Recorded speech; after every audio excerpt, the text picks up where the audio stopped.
গোপন অঙ্গের দুর্গন্ধ এবং কালচে হয়ে যাওয়ার 3 কারণ এবং ঘরোয়া সমাধান। 1 নম্বর, অতিরিক্ত পারফিউম ইউজ করা এবং ঘন ঘন সাবান ব্যবহারের ফলে গোপন অঙ্গের পিএইচ এর ভারসাম্য নষ্ট হয়ে যায়, যার ফলে ব্যাকটেরিয়া বা ফাঙ্গাল ইনফেকশন সহজে হতে পারে, দুর্গন্ধ হয়, কালচে ভাব দেখায়, চুলকানি এবং র্যাশ হতে পারে। 2 নম্বর, ভেজা বা টাইট আন্ডারওয়্যার পরা।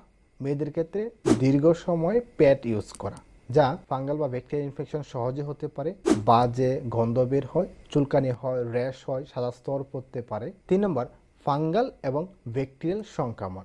গাম এবং ভেজা পোশাক, দীর্ঘ সময় গরম এবং বৃষ্টিতে কাজ করা এবং দীর্ঘ সময় প্যাড ইউজ করার ফলে গোপন অঙ্গের আশেপাশে ব্যাকটেরিয়াল ইনফেকশন হতে পারে, ফাঙ্গাল ইনফেকশন হতে পারে, চুলকানি, র্যাশ এবং দুর্গন্ধ বের হতে পারে। 1 চামচ গোলাপ জলের সাথে 1 চামচ বেসন মিক্সড করে 5 থেকে 10 মিনিট রাখার পরে পানি দিয়ে ধুয়ে ফেলুন, যা সপ্তাহে 2 থেকে 3 দিন 1 মাস অবধি করে গেলে ভালো রেজাল্ট পাবে। তবে অতিরিক্ত পরিমাণ চুলকানি, র্যাশ বা ইনফেকশন হলে অবশ্যই ডক্টরের পরামর্শ নিতে হবে।